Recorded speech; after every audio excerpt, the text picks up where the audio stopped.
तेज बिजली बोर्ड मुर्दाबाद मुर्दाबाद मुर्दाबाद। भारतीय किसान यूनियन एकता ग्रहण जिंदाबाद जिंदाबाद जिंदाबाद।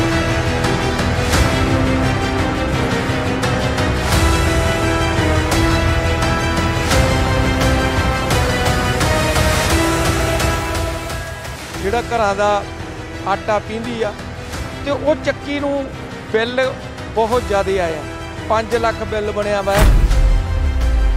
ਜੀ। ਅੱਜ ਵੱਡੀ ਗਿਣਤੀ 'ਚ ਜਿਹੜਾ ਇਕੱਠ ਹੋਇਆ, ਤੁਸੀਂ ਇੱਥੇ ਇੰਨਾ ਵੱਡਾ ਇਕੱਠ ਕੀਤਾ, ਕਾਰਨ ਕੀ ਹੈ? ਕੀ ਗੱਲ 3 ਮਹੀਨੇ ਮੀਟਰ ਨਹੀਂ ਚੇਂਜ ਕੀਤਾ, ਉਹਦੀ ਐਵਰੇਜ ਬਿੱਲ ਭੇਜਦੇ ਰਹੇ, ਐਵਰੇਜ ਬਿੱਲ ਭਰਦੇ ਰਹੇ। 3 ਮਹੀਨਿਆਂ ਬਾਅਦ ਮੀਟਰ ਚੇਂਜ ਕੀਤਾ, ਉਹਦਾ ਪਹਿਲਾ ਬਿੱਲ 12,000 ਆਇਆ, ਦੂਜਾ ਬਿੱਲ 74,000 ਆ ਗਿਆ। ਜੋ 74,000 ਆਇਆ ਤੇ ਇਹਨਾਂ ਨੇ ਉਹਨਾਂ ਨੂੰ ਕਿਹਾ ਵੀ ਤੁਸੀਂ ਮੀਟਰ ਚੈੱਕ ਕਰੋ, ਮੀਟਰ ਤੇਜ਼ ਚੱਲਦਾ, ਮੀਟਰ 'ਚ ਖਰਾਬੀ ਆ। ਉਹ ਇੱਕ ਦਿਨ ਹੀ ਗਿਆ, ਇੱਕ ਦਿਨ 'ਚ ਹੀ ਜਾਣੀ ਦੀ ਉਹ ਮੀਟਰ ਨੇ 222 ਯੂਨਿਟਾਂ ਕੱਢਤੀਆਂ ਦਿਨ ਦੇ ਵਿੱਚ 222 ਇੱਕ ਦਿਨ ਦੇ ਵਿੱਚ, ਤੇ ਉਹਨੇ ਇੰਨਾ ਹੀ ਕਿਹਾ ਵੀ ਮੀਟਰ ਤੇਜ਼ ਚੱਲਦਾ। ਸਿਸਟਮ ਇਹਨਾਂ ਦਾ ਡਾਊਨ ਸੀ ਕਿ ਨੀਅਤ ਡਾਊਨ ਲੱਗਦੀ ਤੁਹਾਨੂੰ? ਜਿਹੜੇ ਹਿਸਾਬ ਨਾਲ ਬਿੱਲ ਭੇਜਿਆ ਜਾਂਦਾ ਇਹਨਾਂ ਤਾਂ ਜਿਹੜਾ ਤੁਸੀਂ ਅਡਾਨੀਆਂ ਦੇ ਸੈਲੋ ਘੇਰੇ ਉਹਨਾਂ ਨੂੰ ਨਹੀਂ ਇਹੀ ਖੋਟ ਲੱਗਦੀ ਆ ਵੀ ਜਿਵੇਂ ਪਤਾ ਨਹੀਂ ਕੋਈ ਜਾਤੀ ਰੰਜਿਸ਼ ਹੋਵੇ ਵੀ ਅਸੀਂ ਤਾਂ ਚੱਕੀ ਚੱਲਣ ਨਹੀਂ ਦੇਣੀ, ਅਸੀਂ ਚੱਕੀ ਦਾ ਕਨੈਕਸ਼ਨ ਹੀ ਕੱਟਣਾ। ਹੁਣ ਕਿਵੇਂ ਆ? ਕਹਿੰਦੇ ਬਿੱਲ ਹੁਣ ਕਿੰਨਾ ਮੰਗਦੇ? ਤਾਂ ਹੀ 6 ਲੱਖ ਤੋਂ ਉੱਤੇ ਬਣਾਈ ਬੈਠੇ ਆ। ਪਹਿਲਾਂ ਜਿੱਥੋਂ ਸਾਡਾ ਰੌਲਾ ਚੱਲਿਆ ਉਹ ਸਿਰਫ 2,32,000 ਤੇ ਕੁਝ ਉੱਤੇ ਸੀਗੇ ਜਿਹੜੇ ਇਹਨਾਂ ਨੂੰ ਨਿਆਜ਼ ਪਾਏ। ਤੁਹਾਨੂੰ ਕਿਵੇਂ ਲੱਗਦਾ ਵੀ ਇਹ ਬਿਜਲੀ ਵਾਲੇ ਜਾਣ ਬੁੱਝ ਕੇ ਖਰਾਬ ਕਰ ਰਹੇ? ਕਿਉਂ ਖਰਾਬ ਕਰ ਰਹੇ? ਇਹ ਤਾਂ ਜੀ ਹੁਣ ਮੈਨੂੰ ਕੋਈ ਸਮਝ ਨਹੀਂ ਵੀ ਕਿਉਂ ਖਰਾਬ ਕਰ ਰਹੇ, ਪਰ ਕਰ ਰਿਹਾ ਖਰਾਬ।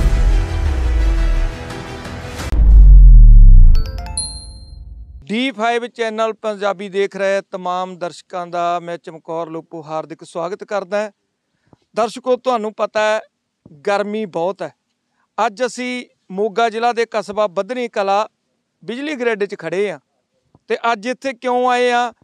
ਬੁੱਟਰ ਪਿੰਡ ਤੋਂ ਇੱਕ ਚੱਕੀ ਆ ਵੀਰ ਦੀ, ਜਿਹੜਾ ਘਰਾਂ ਦਾ ਆਟਾ ਪੀਂਦੀ ਆ ਤੇ ਉਹ ਚੱਕੀ ਨੂੰ ਬਿੱਲ ਬਹੁਤ ਜ਼ਿਆਦਾ ਆਇਆ 5 ਲੱਖ ਬਿੱਲ ਬਣਿਆ ਵਾ। ਜਦੋਂ ਕਹਿੰਦੇ ਅੰਦੋਲਨ ਸੀ ਉਦੋਂ ਤੋਂ ਲੈ ਕੇ ਰੱਟਾ ਚੱਲ ਰਿਹਾ ਉਹਦਾ, ਤੇ ਅੱਜ ਆਖਰਕਾਰ ਯੂਨੀਅਨ ਵਾਲਿਆਂ ਨੇ, ਭਾਰਤੀ ਕਿਸਾਨ ਯੂਨੀਅਨ ਏਕਤਾ ਉਗਰਾਹਾਂ, ਜਿਹੜੀ ਮਾਲਵੇ ਦੇ ਵਿੱਚ ਵੱਡਾ ਕ੍ਰਿਕਟਰ ਆ ਜਿਹਦਾ ਲੱਖਾਂ ਦੀ ਗਿਣਤੀ 'ਚ ਲੋਕ ਆ ਉਹਦੇ ਨਾਲ, ਅੱਜ ਉਹਨਾਂ ਨੇ ਕੁਝ ਪਿੰਡਾਂ ਨੂੰ ਕਾਲ ਦੇ ਕੇ ਸੱਦਿਆ ਤੇ ਇੱਥੇ ਕੈਮਰਾਮੈਨ ਨੂੰ ਕੋਈ ਇੱਕ ਵਾਰੀ ਦਿਖਾ ਦਿੱਤਾ ਜਾਵੇ ਕਿ ਝੰਡੇ ਲੈ ਕੇ ਸਵੇਰ ਤੋਂ। ਪਰ ਵੱਡੀ ਗੱਲ ਇਹ ਆ, ਕੋਈ ਵੀ ਅਧਿਕਾਰੀ ਹੁਣ ਤੱਕ ਇਹਨਾਂ ਕੋਲ ਨਹੀਂ ਪਹੁੰਚਿਆ। ਜੇ ਉਹਨਾਂ ਅਧਿਕਾਰੀਆਂ ਨੂੰ ਏਸੀ ਚੋਂ ਕੱਢ ਕੇ ਇੱਥੇ 10 ਮਿੰਟ ਖੜਾਉਣਾ ਹੋਵੇ ਫਿਰ ਪਤਾ ਲੱਗੂਗਾ ਵੀ ਕਿੰਨੀ ਗਰਮੀ ਪੈਂਦੀ ਆ। ਇਹਨਾਂ ਦੀ ਗੱਲ ਸੁਣਨੀ ਚਾਹੀਦੀ ਸੀ ਜਾਂ ਨਹੀਂ? ਜਿਸ ਤਰ੍ਹਾਂ ਦੇ ਨਾਲ ਆਮ ਆਦਮੀ ਪਾਰਟੀ ਕਹਿੰਦੀ ਸੀ ਹਰ ਇੱਕ ਆਮ ਲੋਕਾਂ ਦੀ ਸੁਣਵਾਈ ਹੋਊਗੀ, ਜੇ ਸੁਣਵਾਈ ਹੋਊਗੀ ਤਾਂ ਇਹਨਾਂ ਦੀ ਇੱਕ ਵਾਰੀ ਗੱਲ ਸੁਣ ਕੇ ਜਿਹੜੇ ਅਧਿਕਾਰੀਆਂ ਦਾ ਇਹ ਬਣਦਾ ਕਸੂਰ ਇਹਨਾਂ ਨੂੰ ਇੱਥੇ ਧੁੱਪੇ ਖੜਾਉਣ 'ਚ, ਉਹਨਾਂ ਨੂੰ ਉਹਨਾਂ ਟਾਈਮ ਖੜਿਆ ਕੇ ਦੇਖਣ, ਫੇਰ ਪੁੱਛਣ ਵੀ ਕਿਹੋ ਜਿਹਾ ਮਹਿਸੂਸ ਹੁੰਦਾ। ਸੋ ਆਪਾਂ ਗੱਲਬਾਤ ਵੀ ਕਰਾਂਗੇ। ਜਥੇਬੰਦੀ ਦੇ ਆਗੂ ਆਏ, ਜਿਹਨਾਂ ਚੱਕੀ ਦਾ ਕਨੈਕਸ਼ਨ ਕੱਟਿਆ ਉਹ ਵੀ ਆਏ, ਕਿਉਂਕਿ ਭਾਵੇਂ ਛੋਟਾ ਮਸਲਾ ਲੱਗੂਗਾ ਤੁਹਾਨੂੰ, ਪਰ ਹਰ ਇੱਕ ਪਿੰਡ ਦੇ ਵਿੱਚ ਅਜਿਹੇ ਮਸਲੇ ਆ। ਕਿਸੇ ਨੂੰ ਬਿੱਲ ਬਹੁਤ ਆਇਆ ਪਿਆ, ਲੱਖਾਂ ਦਾ ਬਿੱਲ ਕੋਈ ਕਿੱਥੋਂ ਭਰ ਦੂਗਾ? ਇੱਥੇ ਤਾਂ ਕਰਜ਼ੇ ਮਾਫੀ ਲਈ ਤਾਂ ਲੋਕ ਵੋਟਾਂ ਦੇ ਰਹੇ ਆ ਤੇ ਤੁਹਾਨੂੰ 5-5 ਲੱਖ ਰੁਪਈਏ ਦਾ ਬਿੱਲ ਕੌਣ ਅਦਾ ਕਰ ਦੂ? ਸੋ ਆਪਾਂ ਗੱਲਬਾਤ ਕਰਦੇ ਹਾਂ। ਪ੍ਰਧਾਨ ਜੀ, ਕੀ ਨਾਂ ਹੈ ਆਪਣਾ? ਮੇਰਾ ਨਾਮ ਨਛੱਤਰ ਸਿੰਘ ਹੇਰਾ, ਬਲਾਕ ਜਨਰਲ ਸਕੱਤਰ ਮੋਗਾ ਵਨ, ਭਾਰਤੀ ਕਿਸਾਨ ਯੂਨੀਅਨ ਏਕਤਾ ਉਗਰਾਹਾਂ। ਪ੍ਰਧਾਨ ਜੀ, ਅੱਜ ਵੱਡੀ ਗਿਣਤੀ 'ਚ ਜਿਹੜਾ ਇਕੱਠ ਹੋਇਆ, ਤੁਸੀਂ ਇੱਥੇ ਇੰਨਾ ਵੱਡਾ ਇਕੱਠ ਕੀਤਾ ਹੈ, ਕਾਰਨ ਕੀ ਹੈ? ਕੀ ਗੱਲ ਕੀ ਹੈ? ਇਹ ਜੀ ਅੰਦੋਲਨ ਵੇਲੇ ਤੋਂ ਲੈ ਕੇ ਗੱਲ ਚੱਲ ਰਹੀ ਆ। ਇਹ ਸਾਡੇ ਭੁੱਲਰ ਪੱਤੀ ਦੇ ਪ੍ਰਧਾਨ ਵੀ ਆ ਰਣਜੀਤ ਸਿੰਘ, ਤੇ ਇਹਨਾਂ ਨੇ ਖੇਤੀ ਦੇ ਨਾਲ ਜਾਣੀ ਸਾਈਡ, ਜਿਵੇਂ ਆਪਾਂ ਦੁੱਧ ਦਾ ਧੰਦਾ ਚਲਾ ਲੈਂਦੇ ਜਾਂ ਕੋਈ ਹੋਰ ਚਲਾ ਲੈਂਦੇ ਆ, ਇਸ ਤਰ੍ਹਾਂ ਚੱਕੀ ਦਾ ਕੰਮ ਵੀ ਚਲਾਇਆ ਹੋਇਆ। ਉੱਥੇ ਰੀਡਿੰਗ ਵਾਲਾ ਕੋਈ ਆਦਮੀ ਆਇਆ ਸੀਗਾ ਤੇ ਉਹ ਕਹਿੰਦਾ ਸੀ ਮੀਟਰ ਦੀ ਡਿਸਪਲੇ ਖਰਾਬ ਆ, ਵਿੱਚ ਦੀਂਦਾ ਨਹੀਂ ਕੁਛ। ਉੱਥੇ ਫੋਨ ਕੀਤਾ ਮੈਂ, ਵੀ ਉਦੋਂ ਉੱਥੇ ਨਾਲ ਸੀ ਇਹਨਾਂ ਦੇ। ਜਦੋਂ ਫੋਨ ਗਿਆ ਉੱਥੇ ਇਹਨਾਂ ਨੇ ਕਿਹਾ ਵੀ ਉਹ ਰੀਡਿੰਗ ਵਾਲੇ ਨੂੰ ਕਹਿ ਦਿਓ ਵੀ ਕੋਈ ਸੀਲ ਨਾ ਤੋੜੇ, ਇਹਨੂੰ ਟੇਬਲ ਦੇਣਾ, ਟੇਬਲ ਦੇ ਉੱਤੇ ਚੜ੍ਹ ਕੇ ਦੇਖ ਲਵੇ, ਬਾਕੀ ਜਿਹੜੀ ਗੱਲ ਕਹਿੰਦਾ ਉਹ ਸੁਣ ਲਓ। ਉਹ ਕਹਿੰਦਾ ਵੀ ਇਹਦਾ ਮੀਟਰ ਚੇਂਜ ਕਰਨਾ ਪਊਗਾ। ਇਹ ਕਹਿੰਦੇ ਵੀ ਕਰ ਦਿਓ। 3 ਮਹੀਨੇ ਮੀਟਰ ਨਹੀਂ ਚੇਂਜ ਕੀਤਾ, ਉਹਦੀ ਐਵਰੇਜ ਬਿੱਲ ਭੇਜਦੇ ਰਹੇ, ਐਵਰੇਜ ਬਿੱਲ ਭਰਦੇ ਰਹੇ। 3 ਮਹੀਨਿਆਂ ਬਾਅਦ ਮੀਟਰ ਚੇਂਜ ਕੀਤਾ, ਉਹਦਾ ਪਹਿਲਾ ਬਿੱਲ 12,000 ਆਇਆ, ਦੂਜਾ ਬਿੱਲ 74,000 ਆ ਗਿਆ। ਜੋ 74,000 ਆਇਆ ਤਾਂ ਇਹਨਾਂ ਨੇ ਉਹਨਾਂ ਨੂੰ ਕਿਹਾ ਵੀ ਤੁਸੀਂ ਮੀਟਰ ਚੈੱਕ ਕਰੋ, ਮੀਟਰ ਤੇਜ਼ ਚੱਲਦਾ, ਮੀਟਰ 'ਚ ਖਰਾਬੀ ਆ। ਉਹਨਾਂ ਨੇ ਇੱਕ ਬੰਦੇ ਦੀ ਡਿਊਟੀ ਲਾਤੀ SDO ਨੇ, ਗੁਰਮੀਤ ਸਿੰਘ ਉਹਦੀ ਡਿਊਟੀ ਲਾਤੀ ਵੀ ਤੂੰ ਇਹ 1 ਹਫ਼ਤਾ ਰੀਡਿੰਗ ਚੈੱਕ ਕਰਨੀ ਆ। ਉਹ ਇੱਕ ਦਿਨ ਹੀ ਗਿਆ, ਇੱਕ ਦਿਨ 'ਚ ਹੀ ਜਾਣੀ ਦੀ ਉਹ ਮੀਟਰ ਨੇ 222 ਯੂਨਿਟਾਂ ਕੱਢਤੀਆਂ ਇੱਕ ਦਿਨ ਦੇ ਵਿੱਚ। 222 ਇੱਕ ਦਿਨ ਦੇ ਵਿੱਚ। ਤੇ ਉਹਨੇ ਇੰਨਾ ਹੀ ਕਿਹਾ ਵੀ ਮੀਟਰ ਤੇਜ਼ ਚੱਲਦਾ। ਆਪਦੀ ਰਿਪੋਰਟ ਉਹਨੇ ਕੋਈ ਨਹੀਂ ਭੇਜੀ, ਉਹ ਕਹਿੰਦਾ SDO ਹੀ ਬਣਾਊਗਾ ਰਿਪੋਰਟ। ਤਾਂ ਜਦੋਂ ਮੀਟਰ ਦੀ ਰੀਡਿੰਗ ਚੈੱਕ ਕਰਨੀ ਆ ਉਹਦੇ ਨਾਲ ਸਬ ਮੀਟਰ ਲਾਇਆ ਜਾਂਦਾ, ਫੇਰ ਹੀ ਪਤਾ ਲੱਗੂ ਵੀ ਇਹ ਮੀਟਰ ਨੇ ਕਿੰਨੀ ਯੂਨਿਟ ਕੱਢੀ, ਇਹਨੇ ਕਿੰਨੀ ਕੱਢੀ। ਹਾਂਜੀ, ਸਬ ਮੀਟਰ ਲਾ ਕੇ ਉਹ ਮੀਟਰ ਦੀ ਤੇ ਜਿਹੜਾ ਪਹਿਲਾਂ ਦਾ ਚਾਲੂ ਮੀਟਰ ਆ ਉਹਨਾਂ ਦੀਆਂ ਯੂਨਿਟਾਂ ਦਾ ਫੇਰ ਫਰਕ ਨਿਕਲਦਾ। ਉਹ ਜੇ ਕੋਈ ਕਾਰਵਾਈ ਨਹੀਂ ਕੀਤੀ ਗਈ, ਸਗੋਂ ਦੀ ਜਦੋਂ ਉਹ ਨਹੀਂ ਆਏ ਮੁੜ ਕੇ ਕੁਝ ਦੱਸਿਆ ਨਹੀਂ ਉਹਨਾਂ ਨੇ। ਪ੍ਰਧਾਨ ਆਪ SDO ਨੂੰ ਲੈ ਕੇ ਗਿਆ ਇੱਥੋਂ ਆ ਕੇ। ਉਹ ਮੀਟਰ ਦੀ ਸਹੀ ਰਿਪੋਰਟ ਦੇਣ ਦੀ ਬਜਾਏ ਜਾਂ ਉਹਨੂੰ ਲੈਬਾਰਟਰੀ 'ਚ ਭੇਜ ਕੇ ਚੈੱਕ ਕਰਵਾਉਂਦੇ ਤਾਂ ਉਹਨਾਂ ਨੇ ਉੱਥੇ ਓਕੇ ਲਿਖਤਾ ਵੀ ਇਹ ਤਾਂ ਮੀਟਰ ਓਕੇ ਆ, ਵੀ ਆ ਜਿਹੜੀਆਂ ਯੂਨਿਟਾਂ ਕੱਢਦਾ ਬਿਲਕੁਲ ਸਹੀ ਆ, ਭੇਜੋ ਬਿੱਲ ਇਹਨਾਂ। ਹਾਂ, ਤੇ ਉਸ ਤੋਂ ਬਾਅਦ ਜਦੋਂ 2,38,39,000 ਕੁਛ ਆ ਗਿਆ, 32,000, ਅਸੀਂ ਫਿਰ ਤੀਜਾ ਬਿੱਲ 2,32,000 ਦਾ ਆ ਗਿਆ। ਫਿਰ ਅਸੀਂ ਐਕਸੀਅਨ ਸਾਹਿਬ ਕੋਲੇ ਗਏ ਹਾਂ, ਐਕਸੀਅਨ ਕਮਲਜੀਤ ਸਿੰਘ ਸੀ ਮੋਗੇ। ਉਹਦੇ ਸਾਹਮਣੇ ਮਸਲਾ ਰੱਖਿਆ। ਉਹ ਕਹਿੰਦਾ ਵੀ ਇਹ ਜਿੰਨਾ ਬਿੱਲ ਆਇਆ ਵਿਆ ਇਹ ਮੇਰੇ ਅਧਿਕਾਰ 'ਚ ਨਹੀਂ ਵੀ ਮੈਂ ਇਹਦੀ ਗੱਲ ਕਰ ਸਕਾਂ। ਮੇਰੇ ਅਧਿਕਾਰ 'ਚ ਤਾਂ 50-60,000 70-80,000 ਹੈ। ਜਿਹੜੇ ਹੈਗੇ ਆਪਣੇ ਫਰੀਦਕੋਟ ਵਾਲੇ ਆ ਉਹਨਾਂ ਕੋਲੇ 1.25 ਲੱਖ ਦਾ ਹੁੰਦਾ। ਇਹ ਬਿੱਲ ਵੱਡਾ, ਇਹ ਤਾਂ ਬਠਿੰਡੇ ਦਾ ਕੰਮ ਹੈ। ਅਸੀਂ ਕਿਹਾ ਚੱਲ ਜਿਵੇਂ ਤੁਸੀਂ ਕਹੋਗੇ ਅਸੀਂ ਉਵੇਂ ਹੀ ਕਰ ਲੈਂਦੇ ਹਾਂ, ਤੁਸੀਂ ਦੱਸੋ ਕੀ ਕਰਨਾ। ਉਹ ਕਹਿੰਦੇ ਵੀ ਇਹ ਬਠਿੰਡੇ ਨੂੰ ਐਪਲੀਕੇਸ਼ਨ ਲੈ ਕੇ ਮਾਰ ਕੇ ਅਸੀਂ ਮਾਰ ਕਰ ਦਾਂਗੇ, ਤੁਸੀਂ ਬਠਿੰਡੇ ਜਾਓ। ਅਸੀਂ ਉੱਥੇ ਵਕੀਲ ਮੰਗਾਇਆ, ਕੁੜੀ ਐਡਵੋਕੇਟ ਅਰਵਿੰਦਰ ਕੌਰ, ਉਹਨੂੰ ਮੰਗਾ ਕੇ ਉੱਥੇ ਐਪਲੀਕੇਸ਼ਨ ਲਿਖੀ ਆ। ਬਠਿੰਡੇ ਜਾਣ ਦੀ ਸਾਡੀ ਤਿਆਰੀ, ਗੱਡੀਆਂ ਬਾਹਰ ਖੜੀਆਂ। ਕਮਲਜੀਤ ਐਕਸੀਅਨ ਕਹਿੰਦਾ ਵੀ ਇਹ ਸਾਡੇ ਚੈਨਲ ਦੇ ਥਰੂ ਜਾਊਗਾ। ਅਸੀਂ ਕਿਹਾ ਵੀ ਐਵੇਂ ਹੁੰਦਾ ਹੋਊਗਾ, ਸਾਨੂੰ ਨਹੀਂ ਇੰਨੀ ਨੌਲੇਜ। ਚੱਲ ਅਸੀਂ ਉਹ ਵਕੀਲ ਵੀ ਕਹਿੰਦੀ ਚੱਲ ਕੋਈ ਨਹੀਂ ਇਹਨਾਂ ਨੂੰ ਦੇ ਦਿਓ। ਉਹਨਾਂ ਨੇ ਉਹ ਐਪਲੀਕੇਸ਼ਨ ਫੜ ਕੇ ਰੱਖ ਲਈ ਸਾਥੋਂ ਤੇ ਸਾਨੂੰ ਕਹਿੰਦੇ ਵੀ ਤੁਸੀਂ ਬੇਫਿਕਰ ਹੋ ਜਾਓ, ਅਸੀਂ ਤੁਹਾਨੂੰ ਸੱਦਾਂਗੇ। ਤੁਸੀਂ ਫਿਰ ਜਦੋਂ ਸੱਦਿਆ ਤੁਹਾਨੂੰ 20% ਭਰ ਦਿਓ ਤੇ ਆਪਣੀ ਜਿਹੜਾ ਗਾਂਹ ਵਾਲੀ ਉੱਥੇ ਡਿਸਕਸ ਹੋ ਜੂਗੀ ਬਠਿੰਡੇ ਜਾ ਕੇ ਚੀਫ ਦੇ ਸਾਹਮਣੇ, ਫਿਰ ਜਿਹੜਾ ਫੈਸਲਾ ਹੋਇਆ ਲਾਗੂ ਕਰ ਦਿਆਂਗੇ। ਅਸੀਂ ਕਿਹਾ ਠੀਕ ਹੈ। ਅਸੀਂ ਡੀਕਦੇ ਰਹੇ, ਸਾਨੂੰ ਸੱਦਿਆ ਹੀ ਨਹੀਂ ਉਹਨਾਂ ਨੇ। ਸਾਨੂੰ ਤਾਂ ਉਦੋਂ ਪਤਾ ਲੱਗਿਆ ਵੀ ਇਹਨਾਂ ਨੇ ਕੇਸ ਭੇਜਿਆ ਹੀ ਨਹੀਂ ਜਦੋਂ ਆ ਕੇ ਕਨੈਕਸ਼ਨ ਕੱਟ ਗਏ। ਅਸੀਂ ਮੀਟਰ ਚੈਲੰਜ ਵੀ ਕੀਤਾ, ਮੀਟਰ ਚੈਲੰਜ ਦੀ ਰਸੀਦ ਨਹੀਂ ਦੇ ਰਹੇ ਸੀ। ਕਹਿੰਦੇ ਵੀ ਸਾਡਾ ਸਿਸਟਮ ਡਾਊਨ ਆਉਂਦਾ, ਕੱਲ੍ਹ ਨੂੰ ਲੈ ਜਾਓ, ਪਰਸੋਂ ਨੂੰ ਲੈ ਜਾਓ, ਚੌਥੇ ਨੂੰ ਲੈ ਜਾਓ। ਰਸੀਦ ਦੇਣ ਦੀ ਬਜਾਏ ਜਾ ਕੇ ਕਨੈਕਸ਼ਨ ਕੱਟਿਆ। ਪ੍ਰਧਾਨ ਜੀ, ਸਿਸਟਮ ਇਹਨਾਂ ਦਾ ਡਾਊਨ ਸੀ ਕਿ ਨੀਅਤ ਡਾਊਨ ਲੱਗਦੀ ਤੁਹਾਨੂੰ? ਜਿਹੜੇ ਹਿਸਾਬ ਨਾਲ ਬਿੱਲ ਭੇਜਿਆ ਜਾਂਦਾ ਇਹਨਾਂ ਤਾਂ ਜਿਹੜਾ ਤੁਸੀਂ ਅਡਾਨੀਆਂ ਦੇ ਸੈਲੋ ਘੇਰੇ ਉਹਨਾਂ ਨੂੰ ਨਹੀਂ ਆਉਂਦਾ ਹੋਣਾ। ਬਿਲਕੁਲ ਜੀ, ਬਿਲਕੁਲ। ਸਾਨੂੰ ਤਾਂ ਇਹਨਾਂ ਦੇ ਵਿੱਚ ਇਹੀ ਖੋਟ ਲੱਗਦੀ ਆ ਵੀ ਜਿਵੇਂ ਪਤਾ ਨਹੀਂ ਕੋਈ ਜਾਤੀ ਰੰਜਿਸ਼ ਹੋਵੇ ਵੀ ਅਸੀਂ ਤਾਂ ਚੱਕੀ ਚੱਲਣ ਨਹੀਂ ਦੇਣੀ, ਅਸੀਂ ਚੱਕੀ ਦਾ ਕਨੈਕਸ਼ਨ ਹੀ ਕੱਟਣਾ। ਕਿਉਂਕਿ ਜਦੋਂ ਦੱਸੋ ਵੀ ਪਿੰਡ ਚੱਲ ਰਹੇ ਆ, ਚੱਕੀ ਪਿੰਡ ਦਾ ਹੀ ਆਟਾ ਪੀਂਦੀ ਉੱਥੇ ਤੁਹਾਡੇ ਹਿਸਾਬ ਨਾਲ ਕਿੱਡੀ ਕਾ ਤੁਸੀਂ ਗਏ ਆ ਕਿ ਉੱਥੇ ਇਲਾਕੇ ਦੀ ਚੱਕੀ ਆ ਵੀ ਬਹੁਤ ਜ਼ਿਆਦਾ ਆਉਂਦਾ? ਕਿਵੇਂ ਆ ਚੱਕੀ? ਨਹੀਂ, ਪਿੰਡ ਪੱਧਰੀ ਆ ਚੱਕੀ, ਠੰਡੇ ਆਟੇ ਦੀ ਚੱਕੀ ਆ। ਵਧੀਆ ਕੰਮ ਕਰਦੇ ਕਰਕੇ ਲੋਕ ਇਹਨਾਂ ਕੋਲੇ ਵੱਧ ਆਉਂਦੇ ਆ ਤੇ ਚਲੋ ਇਹ ਡਿਸਕਾਊਂਟ ਵੀ ਕਰਦੇ ਆ। ਕੋਈ ਪੈਸਾ ਜੇ ਕੋਈ ਨਹੀਂ ਦੇਣ ਜੋਗਾ ਫਸਲ ਤੇ ਦੇ ਦਿਓ, ਜੇ ਕੋਈ ਗਰੀਬ ਨਹੀਂ ਦੇਣ ਜੋਗਾ ਉਹਨੂੰ ਕਹਿੰਦੇ ਕੋਈ ਨਹੀਂ ਲੈ ਜਾ ਤੂੰ, ਰੋਟੀ ਤਾਂ ਖਾਣੀ ਹੋਈਆਂ। ਜੇ ਕੋਈ ਧਾਰਮਿਕ ਕੋਈ ਧਰਨਾ ਲੱਗਣਾ, ਉਹ ਆਪਣਾ ਲੰਗਰ ਲੱਗਣਾ, ਉਹਦੇ ਵਾਸਤੇ ਐਂ ਉਹ ਫ੍ਰੀ ਸੇਵਾ ਵੀ ਕਰ ਦਿੰਦੇ ਆ। ਜਾਣੀ ਕੋਆਪਰੇਟਿਵ ਇਨਸਾਨ ਆ, ਵਧੀਆ। ਤੇ ਸਾਡੇ ਅੰਦੋਲਨ ਦੇ ਵਿੱਚ ਵੀ ਬਹੁਤ ਵੱਡੀ ਦੇਣ ਆ। ਤਾਂ ਇਸ ਕਰਕੇ ਚਲੋ ਅਸੀਂ ਉਸ ਗੱਲ ਨੂੰ ਨਹੀਂ ਲੈਂਦੇ ਗੇ, ਪਰ ਅਸੀਂ ਤਾਂ ਮਹਿਕਮੇ 'ਤੇ ਹੀ ਫੋਕਸ ਰੱਖਾਂਗੇ ਵੀ ਇਹਨਾਂ ਨੇ ਜਿਹੜੀ ਬਣਦੀ ਕਾਰਵਾਈ ਸੀ ਉਹ ਨਹੀਂ ਕੀਤੀ। ਜਦੋਂ ਅਸੀਂ ਦੇ ਕੇ ਆਏ ਹਾਂ 20% ਭਰਨ ਨੂੰ ਤਿਆਰ ਹਾਂ 2,32,000 ਦਾ, ਤੇ ਸਾਡਾ ਕੇਸ ਇਹਨਾਂ ਨੇ ਉੱਥੇ ਕਿਉਂ ਨਹੀਂ ਭੇਜਿਆ? ਜਦੋਂ ਸਾਥੋਂ ਫੜ ਲਿਆ ਜਾਂ ਸਾਨੂੰ ਜਾਣ ਦੇ ਦਿੰਦੇ। ਉਹ ਇਹਨਾਂ ਦੇ ਕੋਲੇ ਪਿਆ ਰਿਹਾ। ਜੇ ਅਸੀਂ ਮੀਟਰ ਚੈਲੰਜ ਕੀਤਾ ਸਾਨੂੰ ਰਸੀਦ ਨਹੀਂ ਦਿੰਦੇ। ਜਦੋਂ ਬਿੱਲ ਭਰਨ ਨੂੰ ਵੀ 19% ਤੁਸੀਂ ਤਿਆਰ ਸੀ, ਮੀਟਰ ਚੈਲੰਜ ਵੀ ਕਰੀ ਬੈਠੇ ਆ, ਫਿਰ ਬੈਦੀ ਜਾ ਕੇ ਤਾਰ ਕੱਟ ਦੇਣੀ, ਕਹਿੰਦੇ ਤਾਰਾਂ ਹੀ ਪੱਟ ਕੇ ਲਿਆਏ। ਇਹ ਕਿਵੇਂ ਦੇਖਦੇ ਹੋ? ਇਹ ਤਾਂ ਰਸੀਦ ਤਾਂ ਅਸੀਂ ਜਦੋਂ ਐਕਸੀਅਨ ਕੋਲੇ ਗਏ ਆ ਵੀ ਸਾਡਾ ਕਨੈਕਸ਼ਨ ਵੀ ਕੱਟ ਗਏ, ਸਾਨੂੰ ਰਸੀਦ ਵੀ ਨਹੀਂ ਦਿੰਦੇ। ਤੇ ਉਹਨੇ ਐਕਸੀਅਨ ਬਦਲ ਗਿਆ ਸੀ, ਜਸਵੀਰ ਸਿੰਘ ਆ ਗਿਆ ਸੀ। ਉਹਨੇ ਪਿੱਛੋਂ ਕੁੜੀ ਟੱਲੀ ਮਾਰ ਕੇ ਸੱਦੀ ਆ ਤੇ ਉਹਨੂੰ ਕਹਿੰਦਾ ਵੀ ਜਿਹੜਾ ਇਹਨਾਂ ਦਾ ਕੇਸ ਤੁਹਾਡੇ ਕੋਲੇ ਆਇਆ ਸੀ ਉਹ ਮੁੱਕਰ ਗਈ। ਕਹਿੰਦੀ ਸਾਡੇ ਕੋਲ ਤਾਂ ਕੇਸ ਹੀ ਨਹੀਂ ਆਇਆ ਸੀ ਕੋਈ। ਮੈਂ ਕਿਹਾ ਕੇਸ ਆਇਆ ਤੁਹਾਨੂੰ ਦੇ ਕੇ ਗਏ, ਤੁਸੀਂ ਮੰਗ ਕੇ ਲਿਆ ਵੀ ਸਾਡੇ ਚੈਨਲ ਦੇ ਥਰੂ ਜਾਊਗਾ। ਫਿਰ ਮੈਂ ਵਕੀਲ ਨਾਲ ਗੱਲ ਕੀਤੀ, ਵਕੀਲ ਕਹਿੰਦੀ ਇਹਨਾਂ ਨੂੰ ਕਹੋ ਜੇ ਸਾਨੂੰ ਦਿੱਤਾ ਉਹਦਾ ਨੰਬਰ ਦੇ ਦਿਓ ਜਿਹੜਾ ਲਾ ਕੇ ਦਿੰਦੇ ਹੁੰਦੇ ਆ ਤੁਸੀਂ, ਡਿਸਪੈਚ ਨੰਬਰ। ਜਦੋਂ ਉਹ ਮੰਗਿਆ ਤੇ ਉਹਦੇ ਵਿੱਚੋਂ ਸਾਰੀ ਫਾਈਲ ਉੱਥੇ ਹੀ ਪਈ ਸੀਗੀ, ਉਹਨਾਂ ਨੇ ਗਾਂ ਭੇਜੀ ਨਹੀਂ ਸੀ, ਉੱਥੇ ਹੀ ਪਈ ਸੀ। ਕੰਮ ਜਿਹੜੇ ਉੱਥੇ ਕਰਦੇ ਆ ਤੁਸੀਂ ਉਹ ਦੇਖ ਲਿਆ, ਅੱਖਾਂ ਤੋਂ ਸਹੀ ਸੀ? ਕਿਸੇ ਨੂੰ ਮੀਟਰ ਦੀ ਰੀਡਿੰਗ ਨਹੀਂ ਸਹੀ ਪਤਾ ਲੱਗਦਾ, ਕਿਸੇ ਨੂੰ ਰਿਪੋਰਟ ਭੇਜੀ ਨਹੀਂ, ਤੁਹਾਨੂੰ ਕਹੀ ਜਾਂਦੇ ਬਠਿੰਡੇ ਦੇਖ ਲਓ, ਸਹੀ ਸੀ ਉਹ? ਮੈਂ ਕਿਹਾ ਜੀ ਇਹ ਤਾਂ ਅੰਨੀ ਪੀਸੇ ਕੁੱਤਾ ਖਾਏ ਵਾਲੀ ਗੱਲ ਹੈ। ਸਾਡੇ ਟੈਕਸਾਂ 'ਚੋਂ ਤਨਖਾਹਾਂ ਲੈ ਕੇ ਕੰਮ ਡੱਕੇ ਦਾ ਨਹੀਂ ਕਰਦੇ। ਜੇ ਹੁਣ ਸਾਡੀ ਉੱਥੇ ਦਿੱਤੀ ਹੋਈ ਸੀ ਉਹਨੂੰ ਉੱਥੇ ਭੇਜ ਦਿੰਦੇ ਬਠਿੰਡੇ, ਅਸੀਂ 20% ਭਰ ਕੇ ਉੱਥੇ ਆਪਦਾ ਮਸਲਾ ਸੋਲਵ ਕਰ ਲੈਂਦੇ, ਤੇ ਕੋਈ ਆਹ ਮਸਲਾ ਹੀ ਨਹੀਂ ਸੀ ਬਣਨਾ। ਗਲਤੀ ਤਾਂ ਉਹਨਾਂ ਦੀ ਆ, ਭੁਗਤ ਰਿਹਾ ਵਾ ਕਸਟਮਰ। ਜੀ ਕੀ ਅੱਗੇ ਕੀ ਯੋਜਨਾ ਲਿਖੀ ਆ, ਕੀ ਚਾਹੁੰਦੇ ਆ ਤੁਸੀਂ? ਅੱਜ ਕੋਈ ਅਧਿਕਾਰੀ ਨਾਲ ਗੱਲ ਹੋਈ? ਅੱਜ ਅਸੀਂ ਕੱਲ ਪਹਿਲਾਂ ਮੈਂ ਐਕਸੀਅਨ ਸਾਹਿਬ ਨਾਲ ਗੱਲ ਕੀਤੀ ਸੀ, ਪਰ ਆਹ ਮਸਲਾ ਉਦੋਂ ਨਹੀਂ ਸੀਗਾ, ਪਰਸੋਂ ਕੀਤੀ ਸੀ। ਤਾਂ ਪਰਸੋਂ ਉਹ ਕਹਿੰਦੇ ਵੀ, ਮੈਂ ਉਹਨਾਂ ਨੂੰ ਕਿਹਾ ਵੀ ਹੁਣ ਤਾਂ 10 ਦਿਨ ਫਰੀਦਕੋਟੋਂ ਗਏ ਨੂੰ ਵੀ ਹੋ ਗਏ ਕੇਸ ਜਿਹੜਾ, ਅਸੀਂ ਫੇਰ ਗਏ ਆ, ਤੁਸੀਂ ਪਹਿਲਾਂ ਤਾਂ ਭੇਜਿਆ ਨਹੀਂ, ਤੁਹਾਡੀ ਗਲਤੀ ਆ। ਅਸੀਂ ਤੁਹਾਡੀ ਗੱਲ ਮੰਨ ਕੇ ਫੇਰ ਦੁਬਾਰਾ ਗਏ ਆ, ਆਪ ਗਏ ਆ। ਹੁਣ ਵੀ 10 ਦਿਨ ਹੋ ਗਏ, ਤੁਸੀਂ ਕਿੰਨਾ ਲੰਮਾ ਸਮਾਂ ਪਾਤਾ। ਤੁਸੀਂ ਕਹਿੰਦੇ ਸੀ 1 ਹਫ਼ਤੇ 'ਚ ਹੀ ਆਪਾਂ ਸਾਰਾ ਕੁਝ ਸੋਲਵ ਕਰ ਲਾਂਗੇ, ਤੇ ਹੁਣ ਤੁਹਾਡਾ ਕੀ ਇਹਦੇ ਤੇ ਹੈਗਾ, ਤੁਸੀਂ ਕੀ ਕਹਿੰਦੇ ਆ? ਉਹ ਕਹਿੰਦਾ ਵੀ ਆਪਾਂ ਅੱਜ ਕੁੜੀ ਸਟੈਨੋ ਨਹੀਂ ਆਈ ਸਾਡੀ, ਤੇ ਆਪਾਂ ਕੱਲ ਨੂੰ ਉਹਨਾਂ ਤੋਂ ਡੇਟ ਡੂਟ ਲੈ ਕੇ ਤੇ ਕਰ ਲਾਂਗੇ, ਨਿਬੇੜ ਲਾਂਗੇ ਛੇਤੀ। ਚੱਲ ਮੈਂ ਆ ਗਿਆ, ਸ਼ਾਮ ਨੂੰ ਹੀ ਆਹ ਖਬਰ ਮਿਲ ਗਈ ਵੀ ਉਹ ਤਾਰਾਂ ਵੀ ਲਾ ਕੇ ਲੈ ਗਏ। ਅੱਛਾ, ਤੁਸੀਂ ਇਨਸਾਫ ਲਈ ਜਾਂਦੇ ਸੀ, ਮਗਰ ਉਹ ਨਵਾਂ ਪਟਾਕਾ ਪਾ ਦਿੰਦੇ। ਉਹ ਆਪਦੇ ਕੰਮ ਤੇ ਲੱਗੇ ਹੋਏ ਸੀਗੇ ਵੀ ਇਹ ਨਹੀਂ ਚੱਲਣ ਦੇਣੀ। ਠੀਕ ਹੈ। ਤੇ ਅਸੀਂ ਇਨਸਾਫ ਵਾਸਤੇ ਜਿਵੇਂ ਉਹਨਾਂ ਨੇ ਕਿਹਾ ਅਸੀਂ ਉਵੇਂ ਤੁਰੇ ਜਾਂਦੇ ਸੀ। ਅਸੀਂ ਕੋਈ ਧਰਨਾ ਨਹੀਂ ਲਾਇਆ, ਕੋਈ ਕੁਛ ਨਹੀਂ ਕੀਤਾ, ਉਹਨਾਂ ਨੂੰ ਕੋਈ ਤੰਗ ਨਹੀਂ ਕੀਤਾ, ਨਾ ਅਸੀਂ ਬਲਾਕ ਨੂੰ ਤੰਗ ਕੀਤਾ ਵੀ ਆ ਜਾਓ ਧਰਨਾ ਲਾਉਣਾ ਹੈ। ਇਹ ਸਾਨੂੰ ਮਜਬੂਰ ਕੀਤਾ ਗਿਆ। ਹੁਣ ਕੀ ਕਰੋਗੇ ਅੱਗੇ? ਕਿਉਂਕਿ ਅੱਜ ਵੀ ਕੋਈ ਸੁਣਵਾਈ ਨਹੀਂ ਹੋਈ, ਕੋਈ ਨਹੀਂ ਆਇਆ। ਹੁਣ ਕੱਲ ਤੋਂ ਕੀ ਹੋਊਗਾ? ਕੱਲ ਤੋਂ ਅਸੀਂ ਇੱਥੇ ਪੱਕਾ ਧਰਨਾ ਲਾਵਾਂਗੇ। ਠੀਕ ਹੈ ਜੀ, ਪੱਕਾ ਧਰਨਾ ਲਾਵਾਂਗੇ ਅਸੀਂ ਇੱਥੇ। ਜਿੰਨਾ ਚਿਰ ਸਾਡੀ ਸੁਣਵਾਈ ਨਹੀਂ ਹੁੰਦੀ, ਸਾਡੀ ਕੋਈ ਗੱਲ ਨਹੀਂ ਬਣਦੀ, ਉਹਨਾਂ ਚਿਰ ਇਹ ਧਰਨਾ ਐਵੇਂ ਰਹੂਗਾ। ਇੱਥੇ ਜਿਹੜਾ ਹੈਗਾ ਬਿਜਲੀ ਘਰ ਬੱਧਨੀ ਕਲਾਂ ਦੇ ਵਿੱਚ ਧਰਨਾ ਚੱਲੂ। ਬੱਧਨੀ ਕਲਾਂ ਦੇ ਵਿੱਚ ਜਿੰਨਾ ਚਿਰ ਸਾਨੂੰ ਇਨਸਾਫ ਨਹੀਂ ਮਿਲਦਾ, ਅਸੀਂ ਪੂਰਾ ਧਰਨਾ ਲਾਵਾਂਗੇ। ਹੋ ਸਕਿਆ ਤਾਂ ਘਰਾਓ ਵੀ ਕਰਾਂਗੇ।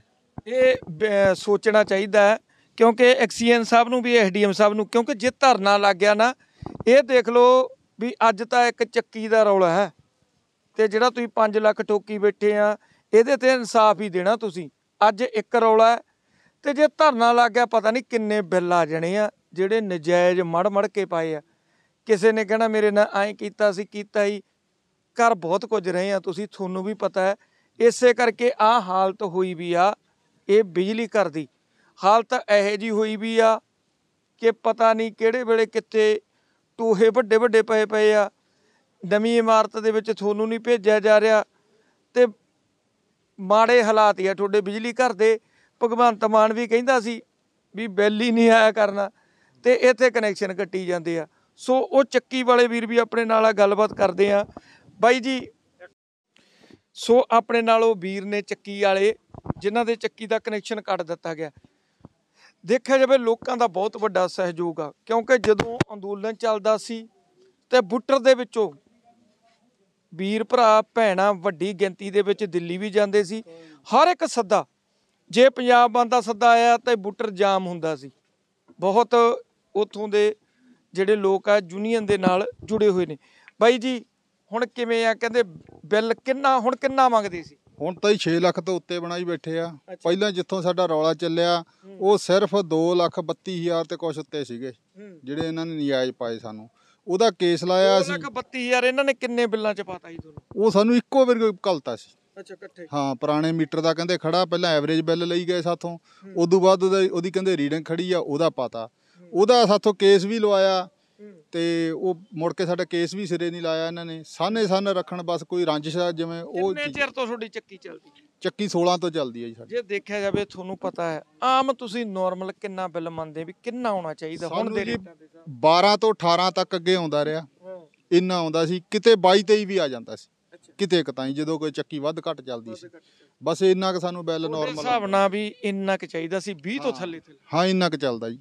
ਤੇ ਉਦੋਂ ਬਾਅਦ ਇਹਨਾਂ ਨੇ ਜਿਹੜਾ ਨਵਾਂ ਮੀਟਰ ਲਾਇਆ, ਉਹ ਤਾਂ 74,000 ਹੀ ਮਹੀਨੇ ਦਾ ਕੱਢਣ ਲੱਗ ਗਿਆ। ਹਾਂ, ਜਮਾਂ ਹੀ ਸਿਰਾ। ਫਿਰ ਮੈਂ ਇਹਨੂੰ ਜੇਈ ਨੂੰ, ਸੇਵਕ ਸਿੰਘ ਨੂੰ ਸੱਦਿਆ ਉੱਥੇ। ਇਹਨੇ ਐਵਰੇਜ ਕੱਢੀ 222 ਯੂਨਿਟਾਂ ਕੱਢਦਾ ਸੀ ਉਹਦੇ ਮੀਟਰ। ਮੀਟਰਾਂ ਦੇ ਤਾਂ ਇੱਥੇ ਅੰਦਰ ਗਏ ਢੇਰ ਲੱਗੇ ਪਏ ਆ। ਤੁਸੀਂ ਕਹਿੰਦੇ 3 ਮਹੀਨੇ ਨਹੀਂ ਮੀਟਰ ਮਿਲਿਆ। ਕਿਤੇ 3 ਮਹੀਨੇ ਇਹ ਮੀਟਰ ਫਿਰ ਨਵਾਂ ਤਾਂ ਨਹੀਂ ਬਣਾਉਣ ਲੱਗ ਗਏ ਸੀ ਵੀ ਸਪੈਸ਼ਲ ਚੱਕੀ ਤੇ ਲਾਉਣਾ? ਨੇ ਚੱਕੀ ਸਪੈਸ਼ਲ ਸਮਝਦੇ ਨੇ ਸਾਡੀ ਕੱਟਣ ਵਾਸਤੇ, ਤਾਂ ਹੀ ਉਹਨਾਂ ਨੇ ਫਿਰ ਨਵਾਂ ਹੀ ਬਣਵਾਇਆ ਸਾਡੇ ਵਾਸਤੇ। ਨਵਾਂ ਹੀ ਮੀਟਰ ਬਣਵਾਇਆ, ਲੱਭ ਕੇ ਲਿਆਏ ਵੀ ਜਿਹਦੇ ਨਾਲ ਧੂਆਂ ਨਿਕਲੇ। ਹਾਂ, ਜਿਹਦੇ ਨਾਲ ਧੂਆਂ ਨਿਕਲੇ, ਜਾਣ ਕੇ ਲਿਆਏ ਇਹ। ਹੁਣ ਤੁਹਾਨੂੰ ਕਿਵੇਂ ਲੱਗਦਾ ਵੀ ਇਹ ਬਿਜਲੀ ਵਾਲੇ ਜਾਣ ਬੁੱਝ ਕੇ ਖਰਾਬ ਕਰ ਰਹੇ, ਕਿਉਂ ਖਰਾਬ ਕਰ ਰਹੇ, ਕਿਉਂ ਕੀ ਲੱਗਦਾ? ਇਹ ਤਾਂ ਜੀ ਹੁਣ ਮੈਨੂੰ ਕੋਈ ਸਮਝ ਨਹੀਂ ਵੀ ਕਿਉਂ ਖਰਾਬ ਕਰ ਰਹੇ ਆ, ਪਰ ਕਰ ਰਿਹਾ ਖਰਾਬ। ਇਹ ਕੋਈ ਸ਼ੱਕ ਨਹੀਂ ਵੀ ਖਰਾਬ ਨਹੀਂ ਕਰ ਸਾਹਿਬ ਨੇ ਵੀ ਨਹੀਂ ਸੁਣੀ। ਉਹਨੇ ਸਾਡੀ ਜ਼ਰੂਰ ਲਿਖੀ ਆ, ਸੁਣੀ, ਹੁਣ ਵਾਲੇ ਨੇ ਵੀ ਸੁਣੀ ਆ, ਪਰ ਜਣੀ ਸਾਡਾ ਕੋਈ ਗਾਹ ਨਹੀਂ ਸੁਣਿਆ।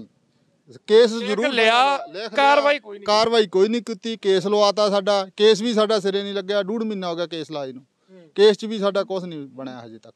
ਅੱਛਾ, ਹੁਣ ਜਿਹੜਾ ਤੁਹਾਡਾ ਉਹ ਬੰਦ ਕਰਤਾ ਜਮਾਂ ਜੀ, ਸਾਡੀਆਂ ਤਾਰਾਂ ਵੀ ਲਾ ਲਿਆਏ। ਤੇ ਇਹ ਜਿਹੜਾ ਭਗਵੰਤ ਮਾਨ ਸੀ, ਇਹ ਤਾਂ ਕਹਿੰਦੇ ਰੁਜ਼ਗਾਰ ਦੇਵਾਂਗੇ, ਬਿੱਲ ਹੀ ਮਾਫ ਕਰ ਦੇਣੇ ਆ। ਜੋ ਇਹਦੇ ਕੋਈ ਇਹਦੇ ਨਹੀਂ ਮੰਤਰੀਆਂ ਸ਼ੰਤਰੀਆਂ ਨੇ MLA ਨਾਲ ਗੱਲ ਕੀਤੀ ਵੀ ਯਾਰ ਤਾਰ ਕੱਟ ਗਏ ਕੀ? ਨਹੀਂ, ਉਹਨਾਂ ਨਾਲ ਕਰਾਂਗੇ ਕੀ, ਉਹਨਾਂ ਦੀ ਤਾਂ ਉਹ ਉਲਟ ਕਰਦੇ ਆ। ਉਹ ਤਾਂ ਸਾਨੂੰ ਤਾਂ 6-6 ਲੱਖ ਰੁਪਈਆ ਬਿੱਲ ਪਾਈ ਜਾਂਦੇ ਆ, ਨਾਲੇ ਉਦੋਂ ਉਲਟੀਆਂ ਸਾਡੀਆਂ ਖਰੀਦੀਆਂ ਵੀ ਤਾਰਾਂ ਖੋ ਕੇ ਲਈ ਜਾਂਦੇ ਆ।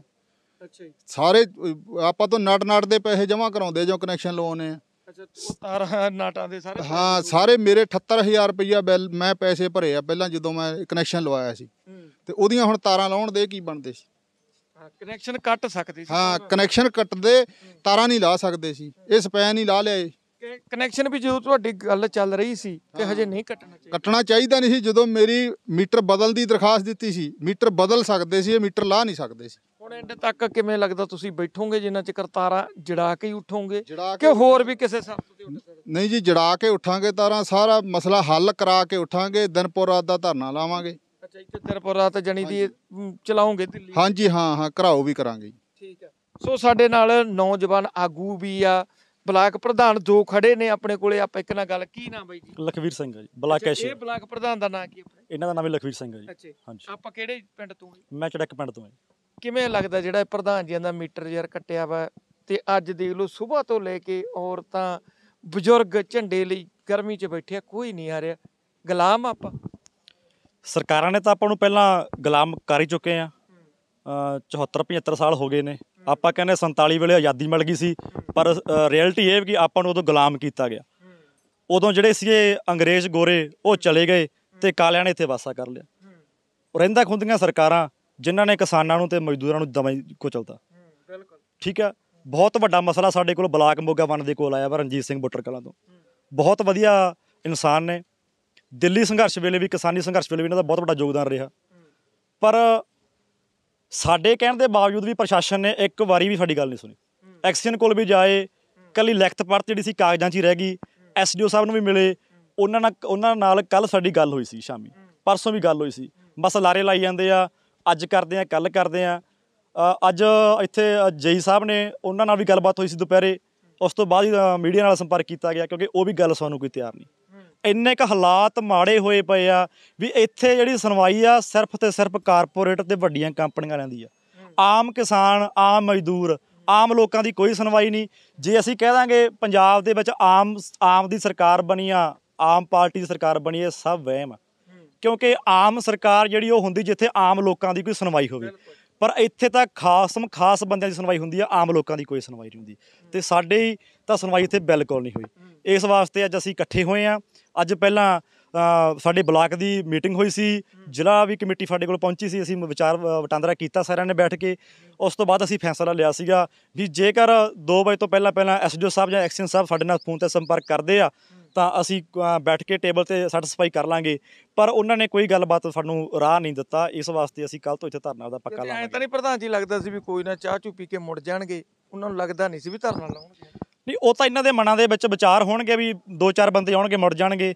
ਪਰ ਅਸੀਂ ਆਪਦੇ ਪੂਰੇ ਵਫਦ ਦੇ ਨਾਲ ਇੱਥੇ ਆਏ ਹਾਂ, ਪੱਕਾ ਮਨ ਬਣਾ ਕੇ। ਇੱਕ ਤੁਹਾਨੂੰ ਹੋਰ ਦੱਸ ਦੇ, ਜਦੋਂ ਸਰਕਾਰਾਂ ਨਾ ਮੁਲਾਜ਼ਮ ਬਹੁਤ ਤਰ੍ਹਾਂ ਦੀਆਂ ਗੱਲਾਂ ਖੇਡਦੇ ਹੁੰਦੇ ਆ, ਵਿੱਚੋਂ ਹੀ ਬੰਦਿਆਂ ਨੂੰ ਪਾ ਕਰਕੇ ਕੋਸ਼ਿਸ਼ ਕਰਦੇ ਹੁੰਦੇ ਵੀ ਧਰਨਾ ਬਣਾ ਲੱਗੇ ਤੇ ਮੀਟਰ ਵੀ ਪਟਿਆਰ ਲੱਗੇ, ਰਹਿਣ ਦੇਗੇ। ਪਰ ਤੁਹਾਡੀ ਜਥੇਬੰਦੀ ਕਿਵੇਂ ਹੁਣ ਪੱਕਾ ਸਟੈਂਡ ਲੈ ਲਿਆ ਧਰਨੇ ਦਾ? ਦੇਖੋ ਜੀ, ਉਹਨਾਂ ਦੀਆਂ ਵਿਚਾਰਾਂ ਆਪਦੀਆਂ, ਜਿੱਦਾਂ ਮਰਜ਼ੀ ਫੈਸਲੇ ਕਰਨ ਵੀ ਚਾਹ ਪਿਆ ਕੇ ਬਿਸਕੁਟ ਨਾਲ ਉਠਾ ਦਾਂਗੇ ਇਹਨਾਂ ਨੂੰ, ਪਰ ਅਸੀਂ ਉੱਠਣ ਵਾਲੇ ਨਹੀਂ ਹੈਗੇ। ਕਿਉਂਕਿ ਜਦੋਂ ਸਾਡੀ ਕੋਈ ਸੁਣਵਾਈ ਨਹੀਂ ਹੋਈ, ਜਿੰਨਾ ਟਾਈਮ ਸਾਨੂੰ ਸਾਡੇ ਮੀਟਰ ਦਾ ਕਨੈਕਸ਼ਨ ਉੱਥੇ ਨਹੀਂ ਮਿਲਦਾ, ਅਸੀਂ ਉਹਨਾਂ ਟਾਈਮ ਨਹੀਂ ਉੱਠਾਂਗੇ। ਇਹ ਤੁਹਾਡੇ ਚੈਨਲ ਦੇ ਜ਼ਰੀਏ ਅਸੀਂ ਕਹਿ ਰਹੇ ਹਾਂ, ਜਿੰਨਾ ਤੱਕ ਸਾਨੂੰ ਸੁਣਵਾਈ ਨਹੀਂ ਹੁੰਦੀ ਸਾਡੇ ਕੇਸ ਦੀ, ਅਸੀਂ ਇੱਥੇ ਧਰਨਾ ਲਾਵਾਂਗੇ, ਬੈਠਾਂਗੇ। ਸਰਕਾਰ ਨੂੰ ਕੀ ਕਹਿਣਾ ਚਾਹੁੰਦੇ ਹੋ? ਕਿਉਂਕਿ ਇਹਨੂੰ ਉੱਚ ਅਧਿਕਾਰੀਆਂ ਨੇ ਵੀ ਦੇਖਣਾ, ਐਕਸੀਅਨ ਕੀ ਉੱਪਰ ਤੱਕ, ਬਿਜਲੀ ਮੰਤਰੀ ਤੱਕ ਜਾਣੀ ਹੈ ਆਪਣੀ ਗੱਲ। ਕੀ ਕਹਿਣਾ ਚਾਹੁੰਦੇ ਹੋ? ਕਿਉਂਕਿ ਉਹ ਤਾਂ ਕਹਿ ਦਿੰਦੇ ਆ ਵੀ ਲੋਕਾਂ ਦੇ ਬਿੱਲ ਹੀ ਹੁਣ ਭਗਵੰਤ ਮਾਨ ਆ ਗਿਆ ਜੀ 0 ਮਾਫ। ਤੇ ਇੱਧਰ ਲੋਕਾਂ ਦੇ ਜਦੋਂ ਘਰਾਂ 'ਚ ਜਾਈਦਾ, ਉਹ ਕਹਿੰਦੇ ਮੀਟਰ ਪੱਟਣ ਵਾਲੇ ਆਉਂਦੇ ਆ, ਬਿੱਲ ਆਮ ਘਰਾਂ ਦੇ ਵਿੱਚ ਵੀ ਬਹੁਤ ਆਏ ਪਏ ਆ। ਕਿਵੇਂ ਦੇਖਦੇ ਹੋ ਤੇ ਸਰਕਾਰ ਨੂੰ ਕੀ ਅਪੀਲ ਕਰਦੇ? ਸਰਕਾਰਾਂ ਤਾਂ ਜੀ ਚੋਣ ਮੈਨੀਫੈਸਟੋ ਦੇ ਵਿੱਚ ਬੜੇ ਬੜੇ ਵਾਅਦੇ ਕਰਦੇ ਹੁੰਦੇ ਆ, ਅਸੀਂ ਆਹ ਕਰ ਦਾਂਗੇ, ਜਿਉਂ ਕਰ ਦਾਂਗੇ। 74 ਸਾਲ ਤੋਂ ਤੁਸੀਂ ਦੱਸ ਦਿਓ ਵੀ ਅਕਾਲੀ ਕਾਂਗਰਸੀ ਝਾੜੂ ਵਾਲੇ ਰਹੇ ਆ, ਕੋਈ ਕੀਤਾ ਉਹਨਾਂ ਨੇ? ਆਪਣੇ ਵਾਅਦੇ ਤੇ ਖਰੇ ਉਤਰੇ ਆ? ਪਿਛਲੇ ਵਾਰ ਕੈਪਟਨ ਨੇ ਕਿਹਾ ਸੀਗਾ ਮੈਂ ਘਰ ਘਰ ਨੌਕਰੀ ਨੂੰ ਕਿਸੇ ਨੂੰ ਮਿਲੀ, ਆਪਦਿਆਂ ਨੂੰ ਦੇਈ ਗਏ। ਠੀਕ ਹੈ, ਸਮਾਰਟਫੋਨ ਦੇਵਾਂਗੇ ਕਿਸੇ ਵੀ ਨੌਜਵਾਨ ਮੁੰਡੇ ਨੂੰ ਜਾਂ ਕਿਸੇ ਕੁੜੀ ਨੂੰ ਪੜ੍ਹਦੇ ਨੂੰ ਕੋਈ ਸਮਾਰਟਫੋਨ ਨਹੀਂ ਮਿਲਿਆ। ਅੱਜ ਝਾੜੂ ਵਾਲੇ ਸੀਗੇ, ਕਹਿੰਦੇ ਸੀ ਅਸੀਂ ਐਂ ਕਰਾਂਗੇ, ਬਦਲਾਅ ਆਊਗਾ। ਸਾਨੂੰ ਤਾਂ ਨਹੀਂ ਕੋਈ ਲੱਗਿਆ ਬਦਲਾਅ। ਸਮਾਂ ਦੀ ਉੱਤੋਂ ਮਾਹੌਲ ਹੋਰ ਖ਼ਰਾਬ ਹੋ ਰਿਹਾ ਵਾ। ਇੱਦਾਂ ਦੇ ਪ੍ਰਚਾਰ ਕਰਕੇ 300 ਯੂਨਿਟ ਫ੍ਰੀ ਕਰਾਂਗੇ, ਪਰ ਦੂਜੇ ਪਾਸੇ ਅਸੀਂ ਗਰਾਊਂਡ ਲੈਵਲ 'ਤੇ ਵੇਖੀਏ, ਪਿੰਡਾਂ ਦੇ ਵਿੱਚ ਜਾ ਕੇ ਦੇਖੀਏ, ਇੱਕ ਮਾਈਕ 'ਤੇ ਖੜ੍ਹ ਕੇ, ਸਟੈਂਡ 'ਤੇ ਖੜ੍ਹ ਕੇ ਲੋਕਾਂ ਮੀਡੀਆ ਸਾਹਮਣੇ ਭਾਸ਼ਣ ਦੇਣਾ ਸੌਖਾ, ਪਰ ਜਦੋਂ ਗਰਾਊਂਡ ਲੈਵਲ 'ਤੇ ਜਾ ਕੇ ਅਸੀਂ ਪਿੰਡਾਂ ਦੇ ਵਿੱਚ ਵਿਚਰਦੇ ਹਾਂ, ਉਦੋਂ ਸਾਨੂੰ ਵੇਖਣਾ ਚਾਹੀਦਾ ਵੀ ਸਾਡੇ ਪਿੰਡਾਂ ਦਾ ਹਾਲਾਤ ਕੀ ਹੈ, ਸਾਨੂੰ ਬਿੱਲ ਕਿੰਨੇ ਕਿੰਨੇ ਆ ਰਹੇ ਨੇ। ਸਰਕਾਰ ਨਹੀਂ ਕੁਛ ਕਰ ਰਹੀ। ਜਿੱਥੇ ਅਸੀਂ ਖੜ੍ਹੇ ਹਾਂ ਇੱਥੇ ਪਹਿਲੀ ਗੱਲ ਤਾਂ ਇੱਥੇ SDO ਪੱਕਾ ਹੀ ਹੈ ਨਹੀਂ ਗਾ। ਚੜੈਕ ਤੋਂ ਜੋ SDO ਸਾਹਿਬ ਨੇ, ਜਿੱਥੇ ਚੜੈਕ ਉਹਨਾਂ ਦਾ ਮਤਲਬ ਮੇਨ ਆ ਦਫ਼ਤਰ, ਉੱਥੋਂ ਉਹਨਾਂ ਨੂੰ ਵਾਧੂ ਚਾਰਜ ਇੱਥੋਂ ਦਿੱਤਾ ਗਿਆ। ਉਹ ਇੱਥੇ ਟਾਈਮ ਸਿਰ ਹੀ ਨਹੀਂ ਪਹੁੰਚਦੇ। ਬਹੁਤ ਅਧਿਕਾਰੀ ਨੇ ਜਿਹੜੇ ਟਾਈਮ ਸਿਰ ਦਫ਼ਤਰਾਂ ਵਿੱਚ ਨਹੀਂ ਪਹੁੰਚਦੇ। ਇਹ ਸਰਕਾਰ ਦੀਆਂ ਅਣਗਹਿਲੀਆਂ ਨੇ। ਐਵੇਂ ਜਾਣ ਬੁੱਝ ਕੇ ਕਿਸੇ ਨੂੰ ਤੰਗ ਪਰੇਸ਼ਾਨ ਕਰੀ ਜਾਣਾ, ਟੀਚਰਾਂ ਨੂੰ ਤੰਗ ਪਰੇਸ਼ਾਨ ਕਰੀ ਜਾਣਾ, ਸੋਸ਼ਲ ਮੀਡੀਆ 'ਤੇ ਫੋਟੋਆਂ ਪਾਈ ਜਾਣੀਆਂ, ਵੀਡੀਓ ਪਾਈ ਜਾਣੀਆਂ, ਉਹ ਗੱਲ ਇੱਕ ਤਰਫੀ ਰਹਿ ਗਈ। ਪਰ ਜਿੱਥੋਂ ਦੇ ਲੋਕਾਂ ਨੂੰ ਮੁਸ਼ਕਲਾਂ ਵੱਡੀਆਂ ਆ ਰਹੀਆਂ, ਠੀਕ ਆ, ਉੱਥੇ ਕੋਈ ਵੀ ਸਰਕਾਰ ਦਾ ਆਦਮੀ ਕੋਈ ਸਾਰ ਲੈਣ ਨੂੰ ਤਿਆਰ ਨਹੀਂ। ਉਹ ਦੇਖਣ ਨੂੰ ਤਾਂ ਬੜਾ, ਕਿਤੇ ਕੋਈ ਹਸਪਤਾਲ 'ਚ ਜਾ ਰਿਹਾ, ਕੋਈ ਸਕੂਲਾਂ 'ਚ ਜਾ ਰਿਹਾ। ਜੋ ਨਵੇਂ MLA ਜੇ ਬਣੇ ਸੀ, ਬੜੀ ਭਾਜੜ ਜੀ ਪਾਈ ਸੀ। ਹੁਣ ਤੁਹਾਨੂੰ ਲੱਗਦਾ ਨਹੀਂ ਵੀ ਹਵਾ ਜੀ ਨਿਕਲ ਗਈ ਲੱਗਦੀ? ਉਹ ਤਾਂ ਜੀ ਦੇਖੋ, ਸ਼ਰਾਬੀ ਬੰਦੇ ਦਾ ਹੀ ਪੋਸਟਮਾਰਟਮ ਕਰਾ ਦਿੰਦੇ। ਉਹ ਤਾਂ ਕਹਿੰਦੇ ਸ਼ਰਾਬ ਪੀਤੀ ਦਾ ਪੋਸਟਮਾਰਟਮ ਕਰਾਓ, ਜਿਉਂਦੇ ਬੰਦੇ ਦਾ ਹੀ ਕਰਾ ਦਿੰਦੇ। ਉਹ ਸਰਕਾਰ ਦੇ ਵਿੱਚ ਕਈ ਹੈਗੇ ਨਵੇਂ MLA ਜਿਹਨੂੰ ਚਾਅ ਚੜਿਆ ਵਾ, ਅਸੀਂ ਉਹਨੂੰ ਸਸਪੈਂਡ ਕਰਵਾ ਦਾਂਗੇ, ਉਹਨੂੰ ਕਰਵਾ ਦਾਂਗੇ। ਪਰ ਇੱਕ ਗਰੀਬ ਦੀ ਰੋਟੀ 'ਚ ਲੱਤ ਮਾਰ ਕੇ ਉਹਨਾਂ ਨੂੰ ਕੀ ਮਿਲਦਾ? ਪੰਗਾ ਲੈਣਾ ਤਾਂ ਵੱਡੇ ਨਾਲੋਂ।